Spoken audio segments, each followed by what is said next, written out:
పోక్స్కో కేసులో నిందితుడు బండి భగీరథ్ పోలీసుల కస్టడీ ముగిసింది. ఇక 3 రోజుల విచారణ ముగియడంతో కోర్టులో న్యాయమూర్తి ముందు హాజరుపరిచారు. అనంతరం చర్లపల్లి జైలుకు తరలించారు.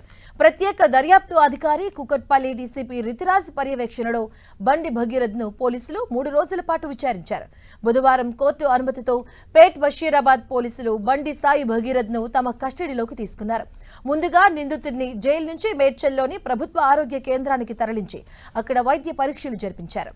కస్టడీ విచారణ భాగంగా మొదటి రోజు మొయినాబాద్లోని అరణ్య ఫామ్ హౌస్లో సీన్ రీకన్స్ట్రక్షన్ చేశారు పోలీసులు.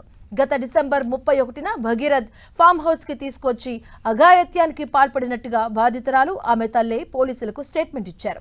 ఆ స్టేట్మెంట్ల ఆధారంగా ఆ రోజు ఏం జరిగింది, ఫామ్ హౌస్ లో ఎవరెవరు ఉన్నారు తదితర అంశాలపై ప్రశ్నించినట్టుగా సమాచారం. దాదాపు 4 గంటల పాటు నిందితుడిని ఫామ్ హౌస్ లోనే విచారించిన పోలీసులు ఆ తర్వాత షాపూర్ నగర్లోని కుకట్పల్లి డీసీపీ కార్యాలయానికి తరలించారు. అక్కడ సాయంత్రం వరకు విచారణ జరిపిన అనంతరం పేట్ బషీరాబాద్ పోలీస్ స్టేషన్ కు తరలించారు. కస్టడీ విచారణలో భాగంగా బాధితురాలి స్టేట్మెంట్లో ఆధారంగా మరిన్ని ప్రశ్నలు అడిగినట్టుగా తెలుస్తుంది.